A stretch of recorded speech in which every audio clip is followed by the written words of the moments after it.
Bismillahirrahmanirrahim. Assalamualaikum warahmatullahi wabarakatuh.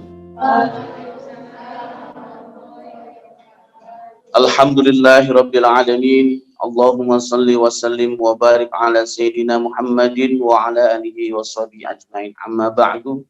Yang kami hormati Bapak Pimpinan Yayasan, Bapak Ketua Umum, Bapak Advokat Herin Hendrian SHMM, beserta seluruh staf dan jajaran.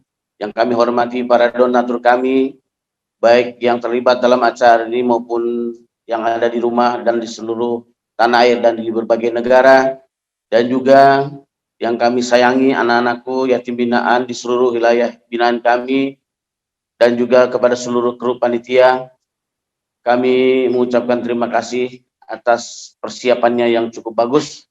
Kepada kita semua, semoga acara ini mendapatkan barokah dan ridha Allah Subhanahu wa Ta'ala.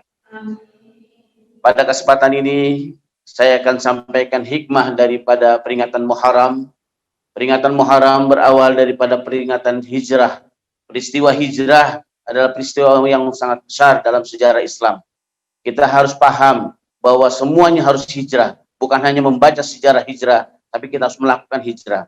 Di dalam surat Al-Anfal, ayat 74, walladzina amanu wa hajaru wa jahadu fi sabilillahi bi amwalikum wa anfusikum walladzina awaw wan nasara ulaika alaihim magfiratun wa rizqun karim. Orang yang beriman harus berhijrah, kemudian harus berjihad di jalan Allah. Jadi garisnya adalah beriman itu wajib, berhijrah juga wajib, berjihad juga wajib. Yang pertama beriman. Kita harus meningkatkan keimanan kita, terutama keimanan kita dalam keadaan seperti ini. Karena kita orang beriman harus diuji dengan kekuatan, dengan cobaan. Hari ini kita dengan pandemi diuji, harusnya bertambah iman, bukan lemah, mengeluh dan lesu. Justru tambah semangat bahwa di balik ini ada kekuasaan Allah. Allah yang maha berkuasa, Allah yang maha gagah. Negara adik kuasa, negara yang punya senjata kimia pun tidak akan sanggup melawan virus yang namanya corona. Maka Allah lah yang berkuasa. Maka kita harus tambah yakin, harus tambah keimanan kita terhadap peristiwa dan pandemi ini. Jadi harus menambah keimanan dan meningkatkan ibadah kepada Allah. Yang kedua, kita harus hijrah. Hijrah itu harus kita berubah dari yang negatif kepada positif, dari yang lemah menjadi kuat, dari yang malas menjadi rajin. Hijrah berarti kita harus berubah, kita harus mau berubah, bergerak, jangan diam saja. Kita harus move, kita harus move on, kita harus berpindah kepada hal yang positif. Kemudian yang ketiga berjihad. Berjihad berarti berjuang juga bukan hanya angkat senjata, tidak selalu. Bahkan kata Nabi, umatku nanti akan menghadapi pertanyaan yang paling besar, yaitu mengendalikan hawa nafsu dan sebagainya.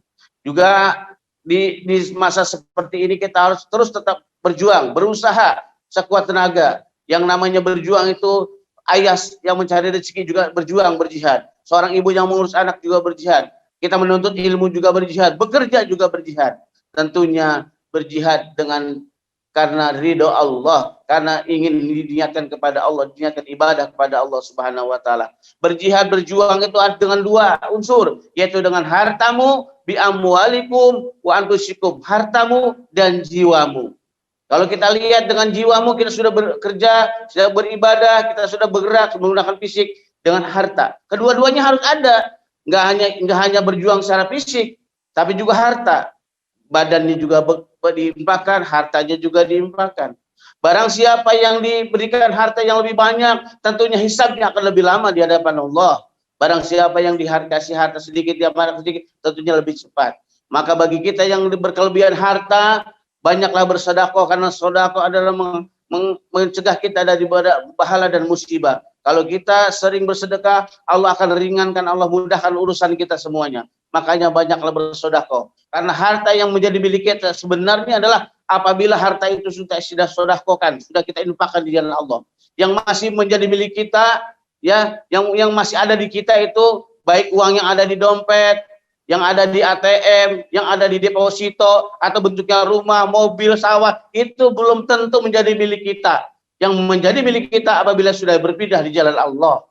Yang menjadi milik kita apabila sudah kita makan, sudah kita manfaatkan, sudah kita infakkan, itulah milik kita sebenarnya. Selebihnya akan menjadi rebutan dan jadi warisan. Bahkan uang yang di dompet kita pun belum tentu sekarang jadi milik kita, bisa saja hilang dan sebagainya. Hadirin rahimakumullah, marilah kita sama-sama membersihkan harta kita untuk kita bawa pulang. Jangan ada PMO yang terbalik. Ngapain nyari duitnya di harta sebanyak-banyaknya, nggak kebawa mati, itu salah. Cari uang sebanyak-banyaknya untuk kita bawa pulang menuju kehadirat Allah Subhanahu wa taala. Mobil bisa kita bawa ke akhirat kalau udah diinfakkan. Rumah yang bagus kita infakkan, kita rubah, kita jadikan. Yang bawa itu adalah anak yatim, para duafa yang membawain harta kita sekarang, bukan nanti. Hadirin yang berbahagia, pada kesempatan ini kami ucapkan terima kasih atas segala kehadirannya, atas segala bantuannya. Semoga Allah memberikan balasan yang berlipat ganda, dan semoga Allah mengabulkan segala hajat dan doa kita, dan semoga virus corona ini segera berakhir dan Indonesia terbebas dari penyakit corona, dan ekonominya segera bangkit, kehidupan ibadah makin normal, dan semuanya makin berjalan secara normal dan sebaik-baiknya. Adanallahu wa iyyakum ajma'in. Assalamu alaikum warahmatullahi wabarakatuh.